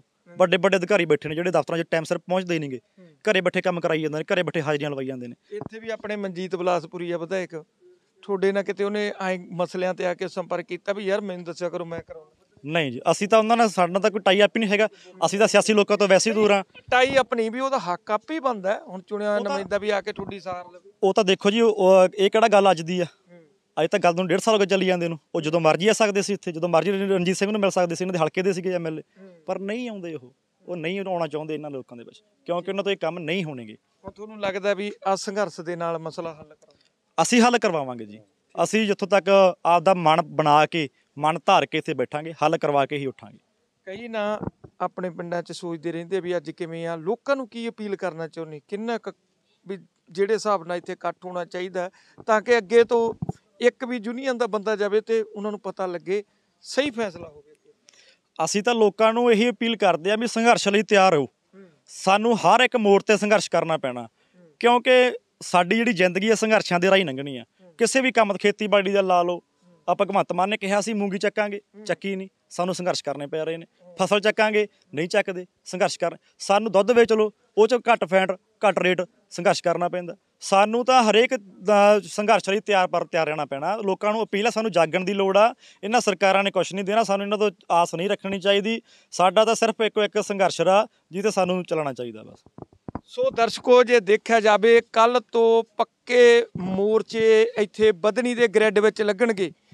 ਨੌਜਵਾਨਾਂ ਬੜੇ ਦੁਖੀ ਲੱਗਦੇ ਆ, ਕਹਿੰਦੇ ਪਹਿਲਾਂ ਸੱਪਾਂ ਦੀਆਂ ਸਿਰੀਆਂ ਮਿੱਧ ਕੇ ਫਸਲਾਂ ਪਾਲਦੇ ਆ, ਉਗਾਉਂਦੇ ਆ, ਵੱਢ ਕੇ ਮੰਡੀ 'ਚ ਲਿਆਈਦਾ, ਉੱਥੇ ਬੇਕਦਰੀ ਹੁੰਦੀ ਆ। ਮੂੰਗੀ ਦੇ ਉੱਤੇ ਭਾਵੇਂ ਕਹਿੰਦੇ ਸੀ MSP ਮਿਲੂਗੀ, ਬੜੇ ਵੱਡੇ ਰੇਟ ਕਰਤੇ ਸੀ। ਮੀਡੀਆ ਦੇ ਉੱਤੇ ਜਿਹੜੇ ਇਹਨਾਂ ਦੇ ਦਲਾਲ ਬੈਠੇ ਨੇ, ਲਗਾਤਾਰ ਉਹ ਖਰੀਦੇ ਹੋਏ ਬੈਠੇ ਨੇ, ਉਹਨਾਂ ਨੇ ਪਾ ਪੋਸਟਾਂ, ਸਾਰਾ ਸੋਸ਼ਲ ਮੀਡੀਆ, ਫੇਸਬੁੱਕ, YouTube ਭਰਤੀ ਸੀ ਕਿ ਕਿਸਾਨ ਭੰਗੜੇ ਪਾ ਰਿਹਾ। ਪਰ ਇੱਥੇ ਦੇਖ ਲਓ ਤੁਸੀਂ ਵੀ ਕਿਸਾਨ ਭੰਗੜੇ ਪਾ ਰਿਹਾ ਕਿ ਝੰਡੇ ਦੇ ਵਿੱਚ ਡਾਂਗ ਤਿਆਰ ਕਰ ਰਿਹਾ। ਕਹਿੰਦੇ MSP ਕਿਸੇ ਨੂੰ ਨਹੀਂ ਮਿਲੀ, ਜਿੰਨੀ ਇੱਥੇ ਬਧਨੀ ਕਲਾਂ ਅਨਾਜ ਮੰਡੀ ਦੇ ਵਿੱਚ ਮੂੰਗੀ ਖਰੀਦੀ ਗਈ ਹੋਣੀ ਆ, ਉਨੀ ਇੱਕ ਆਮ ਜੇ ਕਿਸਾਨ ਦੀ ਬੀਜੀ ਵੀ ਆ। 500-600 ਗੱਟਾ ਕੀ ਚੀਜ਼ ਹੁੰਦੀ, ਇੰਨੀ ਇੱਥੇ ਮੂੰਗੀ ਖਰੀਦੀ ਗਈ। ਉਦੋਂ ਕਹਿੰਦੇ ਜੇ ਫਾਰਮ, ਉਹ ਕਹਿੰਦੇ ਜੇ ਫਾਰਮ ਲੈਣਾ ਤਾਂ 2 ਮਹੀਨੇ ਤੁਹਾਨੂੰ ਪੇਮੈਂਟ ਨਹੀਂ ਆਉਣੀ। ਕਿਸਾਨ ਕੀ ਕਰੂਗਾ? ਉਹਨੇ ਗਾ ਝੋਨਾ ਬੀਜਣਾ, ਉਹਨੇ ਜਾ ਕੇ ਜਿਹੜਾ ਰੇਟ ਮਿਲ ਗਿਆ ਉਸੇ ਰੇਟ ਹੀ ਚੁਕਾਤੀ। ਸੋ ਲੋਕ ਬੜੇ ਦੁਖੀ ਆ। ਅਸੀਂ ਸਰਕਾਰ ਨੂੰ ਵੀ ਅਪੀਲ ਕਰਦੇ ਆ ਤੇ ਬਿਜਲੀ ਮੰਤਰੀ ਨੂੰ ਵੀ ਇੱਥੇ ਕੱਲ੍ਹ ਤੋਂ ਬਧਨੀ ਕਲਾਂ ਮੋਗੇ ਜ਼ਿਲ੍ਹੇ ਦਾ ਇੱਕ ਕਸਬਾ ਹੈ ਤੇ ਇੱਥੇ ਪੱਕੇ ਮੋਰਚੇ ਲੱਗ ਰਹੇ। ਤੁਰੰਤ ਐਕਸੀਅਨ ਸਾਹਿਬ ਜਾਂ ਇੱਥੋਂ ਦੇ ਹਲਕਾ ਵਿਧਾਇਕ ਮਨਜੀਤ ਬਲਾਸਪੁਰੀ ਪਹੁੰਚ ਕੇ ਇਹ ਮਸਲੇ ਨੂੰ ਹੱਲ ਕਰਨ, ਨਹੀਂ ਦਿਨ ਪੌਰ ਰਾਤ ਦਾ ਧਰਨਾ। ਦਰਸ਼ਕੋ ਅੱਜ ਜਦੋਂ ਅਸੀਂ ਆਏ ਆ ਤੇ ਤੁਸੀਂ ਦੇਖ ਸਕਦੇ ਹੋ ਹਰ ਇੱਕ, ਹੁਣ ਤਾਂ ਦਾਤੇ ਨੇ ਥੋੜੀ ਜੀ ਛਾਂ ਕਰਤੀ ਆ ਤੇ ਇੰਨੀ ਜ਼ਿਆਦਾ ਗਰਮੀ ਹੁੰਦੀ ਆ, ਤੁਸੀਂ ਦੇਖ ਨਹੀਂ ਸਕਦੇ ਕਿ ਏਸੀਆਂ ਦੇ ਵਿੱਚ ਬੈਠ ਕੇ ਬਿਆਨ ਦੇਣੇ ਬਹੁਤ ਸੌਖੇ ਆ। ਧੁੱਪੇ ਆ ਕੇ 5 ਮਿੰਟ ਖੜ ਕੇ ਦੇਖਿਓ ਕੀ ਹਾਲਤ ਹੁੰਦੀ ਆ। ਇੱਥੇ ਖੜ ਕੇ ਬੋਲਣਾ ਦੂਰ ਦੀ ਗੱਲ, ਖੜਨ ਸਾਰੀ ਤੁਹਾਨੂੰ ਨਾਲ ਦੀ ਨਾਲ ਹੀ ਏਸੀ ਯਾਦ ਆਊਗਾ। ਸੋ ਇਹਨਾਂ ਕਿਸਾਨਾਂ ਦੀ ਜ਼ਰੂਰ ਸੁਣੀ ਜਾਵੇ ਜਿਹੜੇ ਆਪਣੇ ਦੇਸ਼ ਦੇ ਰੀੜ੍ਹ ਦੀ ਹੱਡੀ ਆ। ਨਹੀਂ ਦਿਨ ਪਰ ਰਾਤ ਦਾ ਧਰਨਾ ਚੱਲੂ ਤੇ ਕਹਿੰਦੇ ਸਾਰੀਆਂ ਮੰਗਾਂ ਜਿਹੜੀਆਂ ਮਨਾ ਕੇ ਉੱਠਾਂਗੇ। ਅੱਗੇ ਵੀ ਤੁਹਾਨੂੰ ਅਪਡੇਟ ਦੇਵਾਂਗੇ, ਦੱਸਾਂਗੇ ਕਿ ਕੀ ਇਹ ਕਿਸਾਨ ਦੀ ਕੋਈ ਸੁਣ ਆਉਂਦਾ, ਕਿਸੇ ਮੰਤਰੀ ਦੇ ਜਾਂ ਕਿਸੇ ਅਧਿਕਾਰੀ ਦੇ ਕੰਨ ਤੇ ਜੂੰ ਸਰਕਦੀ ਆ, ਇਹਨਾਂ ਕੋਲੇ ਪਹੁੰਚੂਗਾ, ਉਹਦੀ ਤਾਰੀਫ ਵੀ ਕੀਤੀ ਜਾਊ ਵੀ ਇਹਨੇ ਚੰਗਾ ਕੀਤਾ ਕਿ ਸੁਣੀ ਆ। ਤੇ ਜੇ ਨਹੀਂ ਪਹੁੰਚਦਾ ਤਾਂ ਵੀ ਸਾਰੀ ਰਿਪੋਰਟ ਕੱਲ ਨੂੰ ਇਸ ਵੇਲੇ ਫੇਰ ਅਪਡੇਟ ਦੇਵਾਂਗੇ। ਬਣੇ ਰਹੋ। ਕੈਮਰਾਮੈਨ ਸੁਖ ਦੇ ਨਾਲ ਚਮਕੌਰ ਲੋਪੋ, ਮੋਗਾ, ਬੱਧਨੀ ਕਲਾ। ਹੋਏਗੀ ਕਿਸਾਨਾਂ ਦੀ ਗੱਲ, ਨਵੀਂ ਖੇਤੀ ਮਸ਼ੀਨਾਂ, ਬੀਜਾਂ ਤੇ ਬਾਗਾਂ ਦੀ ਗੱਲ ਲੈ ਕੇ ਚੱਲਾਂਗੇ ਤੁਹਾਨੂੰ ਰੰਗਲੇ ਪੰਜਾਬ ਦੇ ਖੇਤਾਂ ਵੱਲ। ਦੇਖਣਾ ਨਾ ਭੁੱਲਣਾ ਸਾਡਾ ਖਾਸ programme farming with Amarjeet Waraich, ਸੋਮਵਾਰ ਤੋਂ ਸ਼ੁੱਕਰਵਾਰ ਸਵੇਰੇ 7:30 ਵਜੇ D5 ਚੈਨਲ ਪੰਜਾਬੀ ਤੇ। ਕੀ ਹੁੰਦੀ ਹੈ ਜਮਾਬੰਦੀ, ਕਿਵੇਂ ਬਣਦੀ ਹੈ ਵਸੀਅਤ, ਜ਼ਮੀਨ ਜਾਇਦਾਦ ਦੇ ਹਰ ਮਸਲੇ ਤੇ ਕਰਾਂਗੇ ਚਰਚਾ। ਦੇਖਣਾ ਨਾ ਭੁੱਲਣਾ ਸਾਡਾ ਖਾਸ programme naibtehsildar.com। D5 channel Punjabi ਹੁਣੇ ਸਬਸਕ੍ਰਾਈਬ ਕਰੋ, ਬੈਲ ਆਈਕਨ ਤੇ ਕਲਿੱਕ ਕਰੋ।